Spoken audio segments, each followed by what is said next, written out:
This is a government, Mr Speaker, that is dripping with good intentions. The Ardern-Peters government, do they mean well? Do they want to do well? Yes, I think they do. But have they got zero plans to take this country forward and make a difference on the difficult issues that we have? Of course they have. Zero plans, Mr Speaker.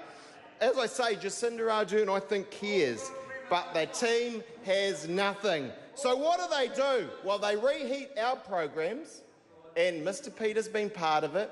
There's reviews, there's commissions, there's inquiries, there's working groups. So 6 months, just 6 months into this new government, how many working groups, commissions say that? Well, one a month would be 6, 12, 24.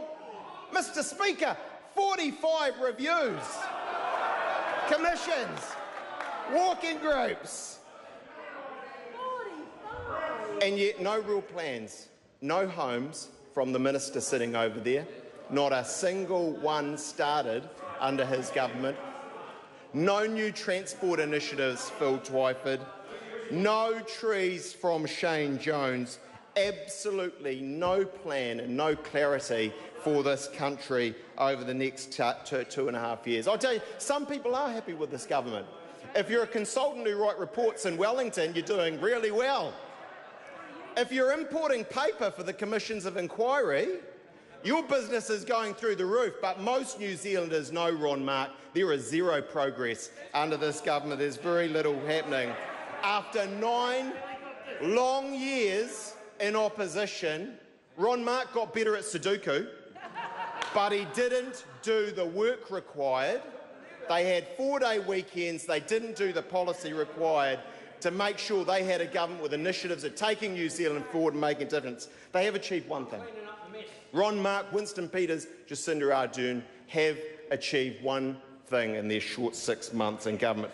They have comprehensively undermined business confidence in this country. And if there are 1 or 2 issues, Winston Peters, if it was just immigration, if it was just employment law, if it was just the overseas investment changes that you have been talking about for so long, I think business could live with that.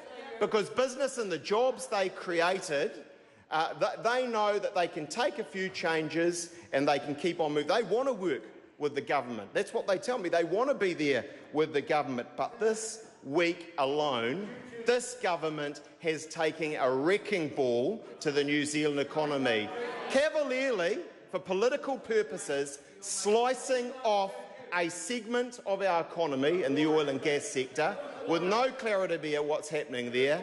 And then today, Shane Jones, Mr Speaker, recklessly bullying Air New Zealand, a listed company in this country, simply for his own political purposes. If business wasn't worried, Winston Peters, a week ago, well, I tell you what, they are now, Mr Speaker, they are now. It was economic vandalism we have seen this week for political capital and political purposes.